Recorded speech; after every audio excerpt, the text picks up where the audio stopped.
자, 오늘 오후부터 시작되어지는 것은 시작 주님과 한편 된 사도 요한에 대해서 챕터 8이에요. 주님과 한편 된 사도 요한에게 주님이 주신 복음의 비밀이에요. 서원 쭉 읽겠습니다. 지금까지는 사도 요한이 주님 편에서 섬긴 내용을 찾아보았다면 이제부터는 주님께서 사도 요한에게만 주신 은혜를 확인합니다. 주님께서 요한에게 주신 비밀된 복음은 크게 두 가지입니다.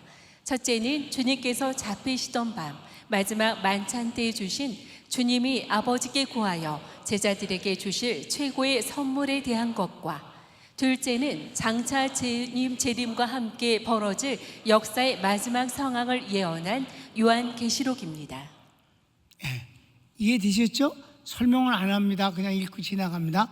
A, 예수님의 유언. B는 요한계시록인데 안 해요.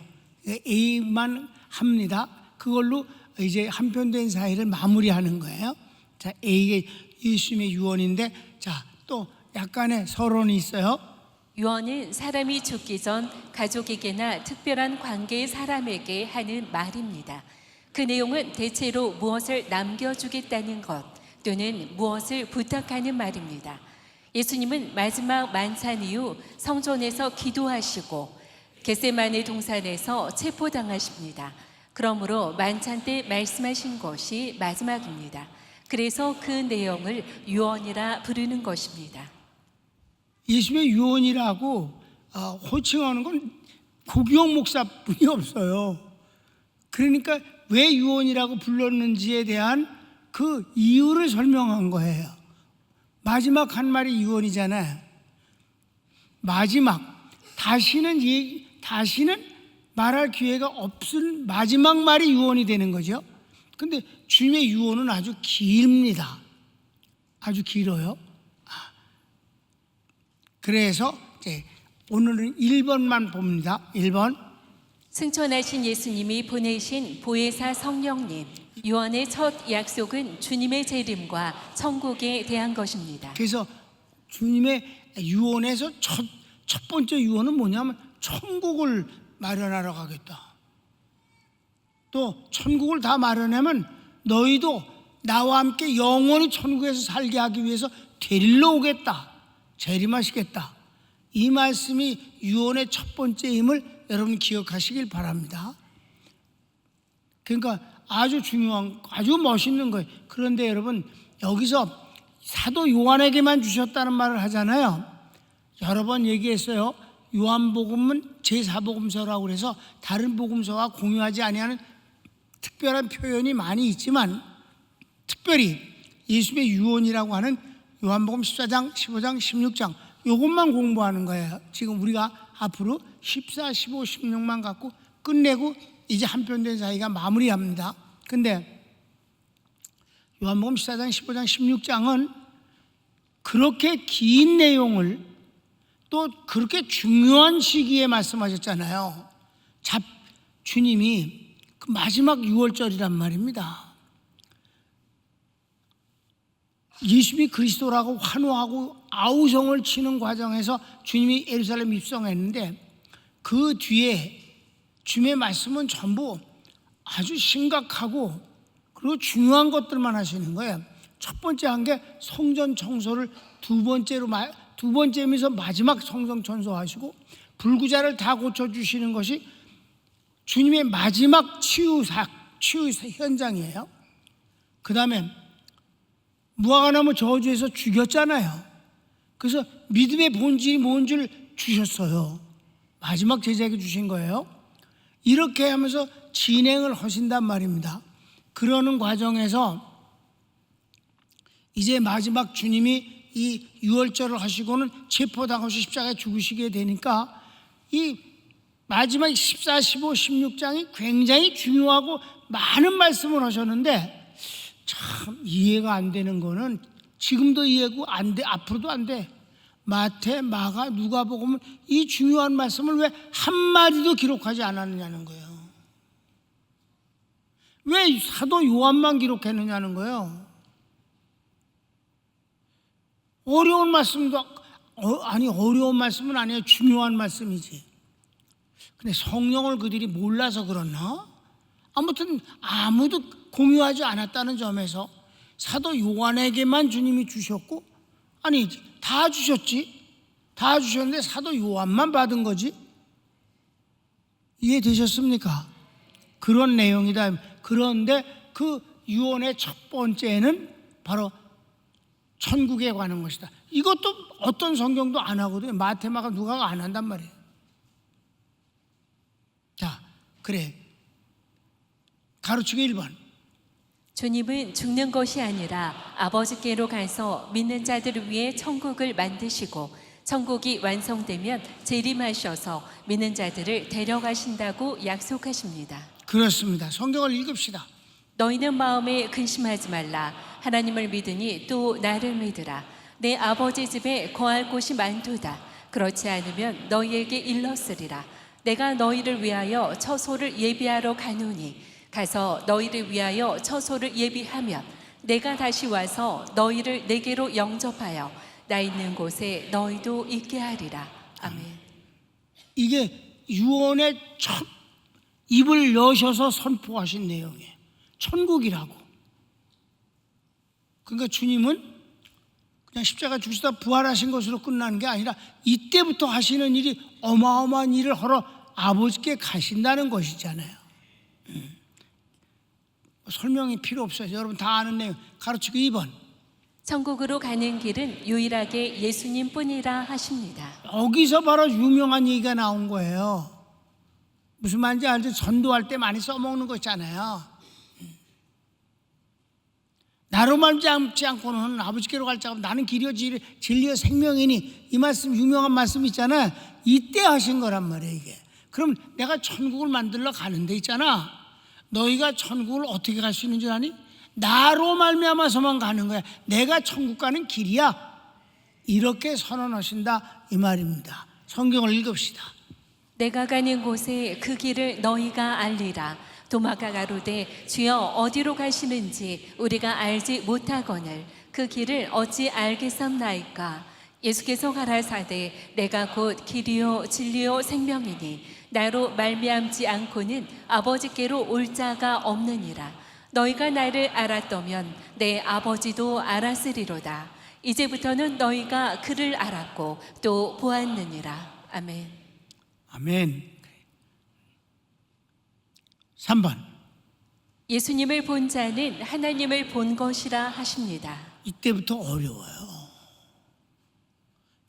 요한복음은 쉽지가 않아요.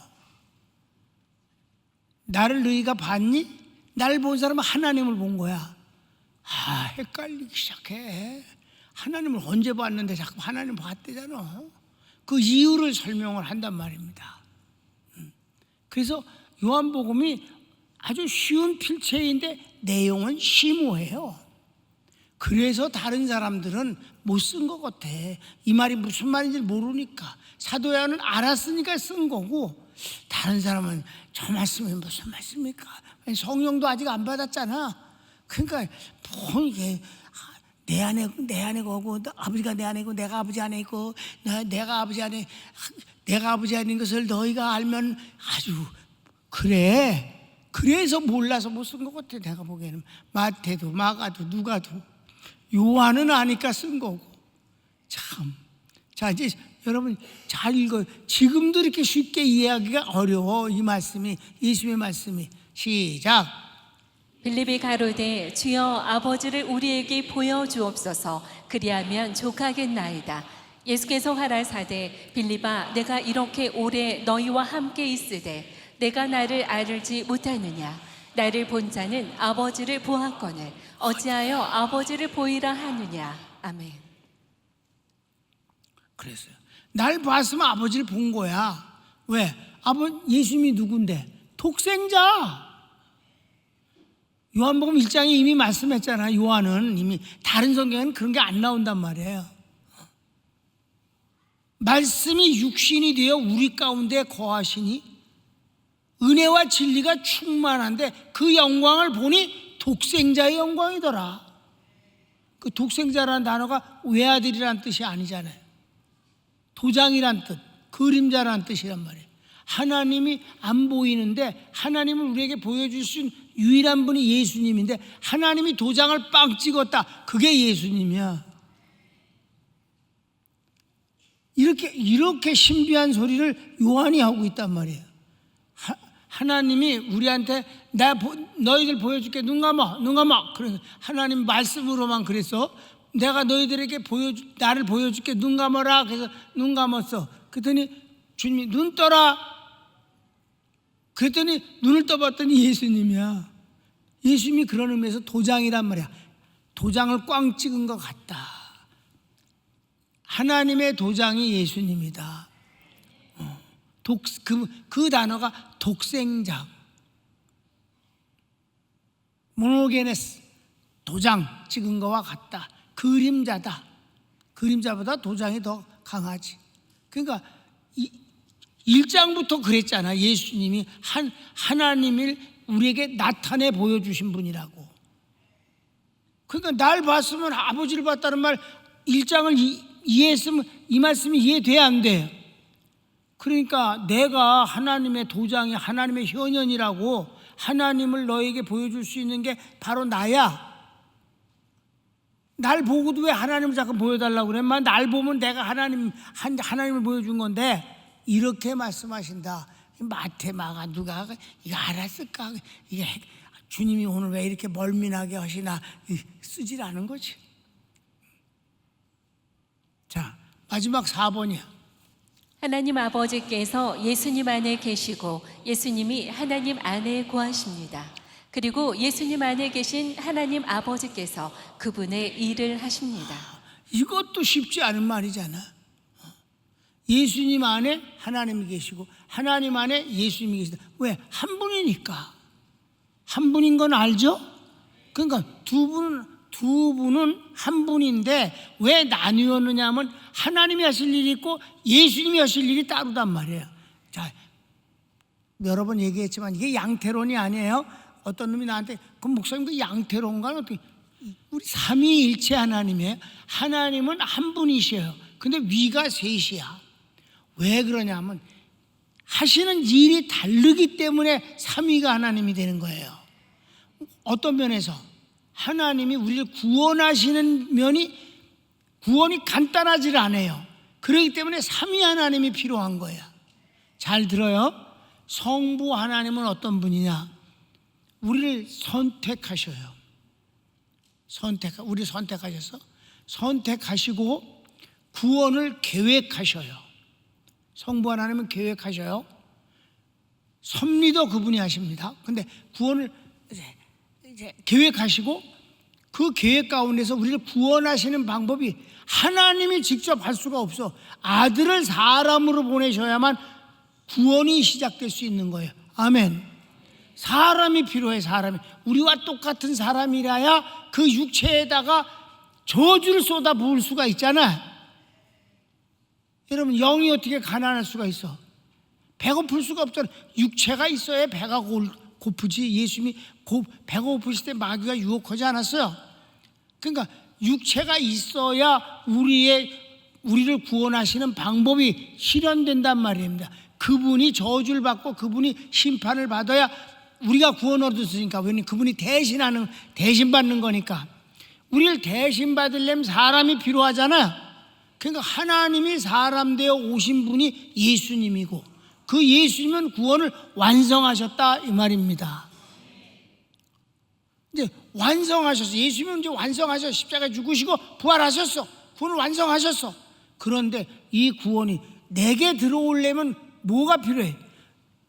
성령이라는 분이 있어서 그거를 확인을 시켜주시고 적용을 시켜주시고 보장을 해주시고 함께 하시면서 인도해 주신다 이 말입니다. 그래서 성령이 필요한 거예요. 성령이. 왜? 성령이래야 우리 속에서 영원히 계시잖아. 예수님이 육신이 오신 예수님이 어떻게 우리 속에 계실 수가 있어? 그분은 곁에만 계신 분이지. 아멘. 그러니까 자, 삼위일체 하나님이 구원사적 입장에서 왜 그렇게 필요하냐?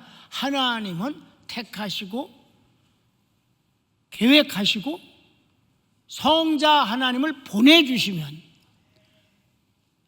예수님은 사람으로 오셔서 구원을 완성하시고 성령님은 예수님이 완성하신 구원을 우리에게 속에 들어오셔서 적용시키셔서 그 구원이 망가지지 않도록 보장을 해주시면서 함께 끝까지 천국까지 데려가시는 분이 성령님이시다. 이렇게 삼위일체를 아주 진짜 쉽게 설명해 줘도 모른다고 그러면 머리에 안수를 받는 수밖에 없는 거죠. 이해되셨습니까? 그러니까 여기서 예수님이 하나님이 내 안에 있고 내가 하나님에 있다는 말은 당연한 일이며, 마지막은 하나님이 예수님 안에서 하나님의 일을 하신다는 거예요. 그게 바로 하나님과 예수님 사이예요. 근데 다음 시간에 이제 뭘 하냐면 삼위일체 하는, 지금 이거 이제 서론만 한 이 내용이 성경 구절을 전부 내가 훑어내면서 성부가 성자와 성령을 설명하고 보증하는 얘기, 또 성자가 하나님과 성자가 한 분인 것, 또 성령과 예수님이 한 분인 걸 설명하는 것, 또 성령님이 다 드러나갖고 내가 아버지와 하나고 성자와 하나인 것을 증명하는 걸 전부 내가 자료를 다 만들어 놨어요. 그건 읽으면서 확인하면 정말 그렇네, 그래서 성부 성자 성령은 한 하나님이시네, 이걸 이해하게 될 줄로 믿습니다.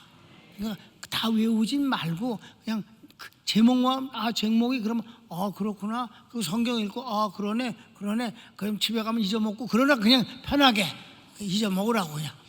시작. 하나님 아버지께서 예수님 안에 계시고 예수님이 하나님 안에 거하십니다. 그리고 예수님 안에 계신 하나님 아버지께서 그분의 일을 하십니다. 그러니까 예수님이 혼자서 하는 게 아니라 바로 성령님은 물론이거니와 성부 하나님이 예수님 안에 계셔서 하나님의 뜻을 행하신다, 이 말이에요. 그래서 나는 내 뜻을 행하러 옮긴 게 아니라 아버지의 뜻을 행한 것이라고 수도 없이 말씀하시잖아. 하나님이 예수님 안에서 그분 일을 하신다. 그러니까 마태, 마가, 누가가 이 말이 너무 어려워서 받아 쓰질 못한 것 같아. 자, 그러면 요한복음 한번 14장, 이게 지금 14장을 공부하는 거니까 시작. 나는 아버지 안에 있고 아버지는 내 안에 계신 것을 내가 믿지 아니하느냐. 내가 너희에게 이르는 말이 스스로 하는 것이 아니라 아버지께서 내 안에 계셔 그의 일을 하시는 것이라. 내가 아버지 안에 있고 아버지께서 내 안에 계심을 믿으라. 그렇지 못하겠거든 행하는 그 일을 인하여 나를 믿으라. 아멘. 예수님이 행하시는 일이 보통 사람이 하는 일이 아니잖아. 다 바다를 잔잔케 하시고, 그러니까 이가 뉘시간데 바다도 순종하는 거, 뉘시긴 뉘시여 하나님이시지, 예수님 안에 계신 하나님이 그 일을 하신다, 이 말이에요. 그러니까 하나님이라는 분에 의해서만 되어지는 일이 기적이잖아. 다 그 말을 그렇게 표현한 것이다. 그러니까 예수님 안에 계신 하나님이 하나님의 일을 예수님을 통해서 하시는 것이다. 우리가 지금도 여러분 담임 목사, 성령님 예수님이 내 안에 계셔서 그분의 일을 하시잖아. 그러니까 나는 기도했는데 그가 낫는지 안 낫는지도 몰라. 정말 몰라. 기도를 했을 뿐이야. 근데 내 안에 계신 그분이 일을 하시니까 낫잖아. 그게 마술이 아니잖아. 내 안에 계신 주님이 하셨기 때문에 낫는 거잖아. 믿으시면 아멘. 내가 기도를 했는데 저 하늘에서부터 뿅 하고 쏴서 고쳐주시는 게 아니잖아.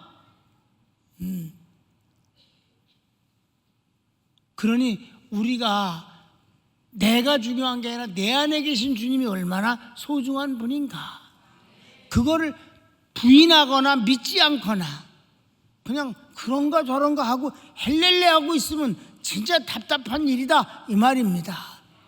내 안에 계신 주님, 이게 얼마나 중요한가. 언제 어리서나. 그러니까 비행기 타고 갈 때 거기서 막 이렇게 되면 이상한 사람 저 광신도 같이 보이잖아.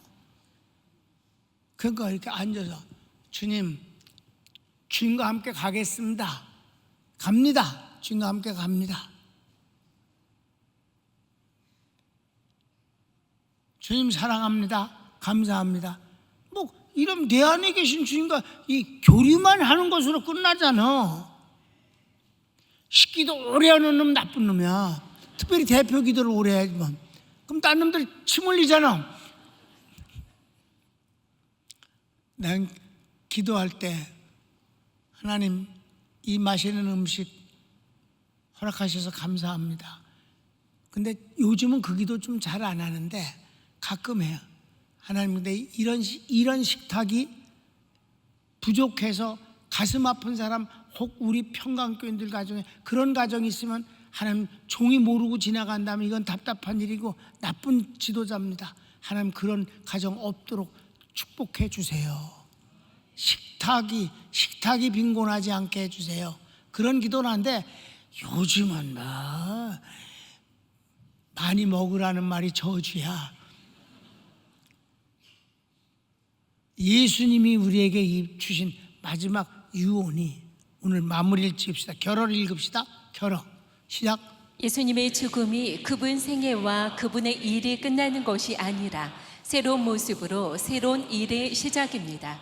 예수님의 육체의 삶이 택한 백성에게 구원을 주시는 근거를 완성하셨다면, 부활하신 주님은 아버지 하나님께 가심으로 우리가 하나님께로 가는 길이 되시고, 우리가 주님과 영원히 살게 될 천국을 완성하신 뒤 우리를 천국으로 데려가시기 위해 재림하십니다.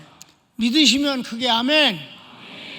이제 주님은 우리가 이 땅에 살아가는 동안 하나님 보좌 우편에서 우리를 위한 보혜사로서 일하시면서 우리를 위해 기도도 하시고 우리의 기도에 응답도 하시고 성령님을 보내주셔서 우리를 도와주십니다. 그런 일을 하나님 보좌 우편에서 언제까지? 공중 재림하실 때까지 하시다가 예수님이 보좌 우편에 앉아 계신 분이 공중 재림을 하시면 보좌 우편에 계시는 게 아니에요. 우리를 데려가십니다. 그리고는 이제 7년 대할란 금방 지나지 뭐까지가 7년 대할란. 그리고 천년왕국을 지난 뒤에 하시고 천국으로 데려가시는 일을 그분이 하실 것입니다. 우리는 그런 복음을 이미 다 알고 있습니다. 예수님의 스케줄을 낱낱이 외우고 있어요. 지금은 주님이 하나님 보좌 우편에 계시면서 우리 위해 기도해 주시고 있는 분입니다. 그러니까 이제 앞으로 주님이 오실 것을 우리는 믿고 앙망하고 있을 뿐이며, 그분이 오셨을 때 내 모습이 조금은 근사해지기를 바라는 거지. 만났을 때 내 모습이 남루하지 않기를 바라는 거고, 깨끗한 새파포 옷은 기본적으로 입는 것이고, 구원의 그 의에 오시니까 새파포 옷은 기본적으로 입는 것이고, 주님을 위해서 희생함으로 말미암아 그분이 주실 상을 기대하고 있는 것이야. 그분을 만나는 것이 정말 최고의 영광이 되기를 원하는 겁니다. 그러니까 복음을 알면은 이 땅의 삶을 우리가 이렇게 없이 여기는 것도 아니에요. 이 땅의 삶도 소중한 거예요. 그런데 사도 바울의 말을 빌리면 살아도 주를 위하여, 죽어도 주를 위하여, 굶어도 주를 위하여, 먹어도 주를 위하여, 모든 것이 주를 위하여 라고 그는 표현하고 있습니다. 그렇게 함으로 그 예수님을 만나게 된다. 반드시 예수님을 우리는 만난다. 개인적으로 꼭 만난다. 그래서 내가 우스갯소리로 주님을 보고는 뉘셔요? 어서 배운 것 같은데 이러면 안 된다 이 말이에요. 응? 그분을 뵐 때 우리는 달려가서 그분 품에 안겨야 되지 않겠는가. 지금 내가 어떤 생각을 했거든. 그랬더니 금방 이 증세가 생기는 거예요. 주님을 생각만 해도 내 마음이 좋거든. 그 얼굴 배울 때 얼마나 좋으랴. 그런 생각만 해도 그렇거늘 여러분, 우리는 궁극적으로는 주님 때문에 사는 겁니다. 맛있는 것도 먹으라고, 좋은 것도 사서 누리고, 그건 다 즐거움으로 누려. 여러분 아셨습니까? 다만 이것도 하고 저것도 하되 주님이 최고 아니냐 이 말이야. 주님이. 손을 모읍시다.